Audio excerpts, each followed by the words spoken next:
Our final task that we need to do right now is to create a clipping mask. And the layers panel allows us to create these to control whether artwork on a layer is hidden or revealed. A clipping mask is an object or group of objects, basically a shape, that masks the artwork below it in the same layer or sublayers. So only things inside of that shape are seen. It's kind of like a window. We can see what's inside the window, but not what's around the edges. So we are going to make a clipping mask right now. We need to go to the phone body layer and twirl it open if it isn't already. This rectangle object, if you remember from when we started earlier, is just a shape. And by applying this as the shape that we make our clipping mask out of, it's going to hide everything outside of the shape. And so we won't see this picture, and I think we'll even have rounded edges on our phone. And these pieces that are off of the edge will be masked as well. So in the layers panel, this masking object has to be above, on top of the objects that it masks. And it has to be the topmost object on a single layer. So since we want all of the content in our phone content and navigation layer to be masked, we are actually going to have to combine those two into one layer so that the mask can work on top of that one layer. We're going to go to the lock icon to the left of our navigation and unlock it. Remember, some of these are pieces that we have off here. We don't need them anyway. We're going to choose the phone content layer, and we're going to hold down Shift and click on the navigation layer. This is going to choose them both.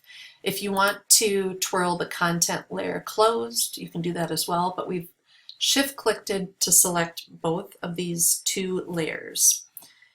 Up in our menu, we have some options. We can merge the two of them, flatten them, or collect in a whole new layer.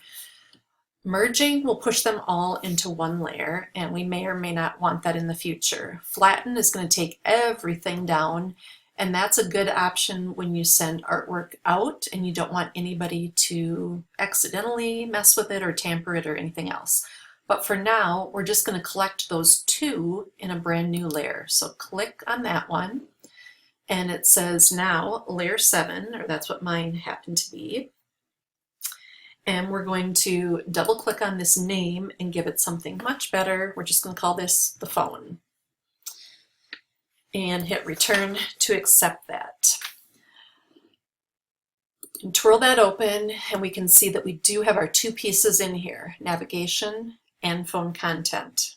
We're going to come down to the phone body, and we're going to grab this rectangle shape, and we're going to drag it onto the new phone layer that we just made and let go.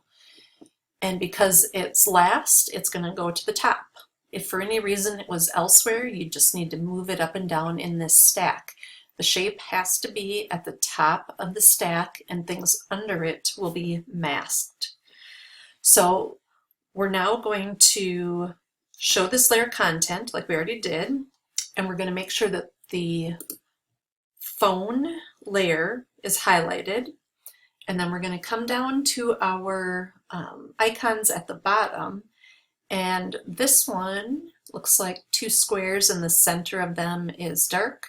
Make or release a clipping mask. We're going to click on that, and it makes it within that one single layer, which is composed of three main parts, a rectangle and two other sublayers. So the rectangle is now underlined, and this indicates that it's a masking shape. All of the other artwork has been hidden. You can see that this is rounded at the edges, and everything that goes off of the page is indeed cut off, and that's what we wanted to have happen. So we made a clipping mask. We could also release the clipping mask by clicking on the same icon if we wanted it to come back. So like I said, if you were truly done with this and didn't want any changes to be made, you might want to go into the flatten artwork before you sent it on to somebody, but most often we want to leave our files editable. So we're just going to leave it at this point.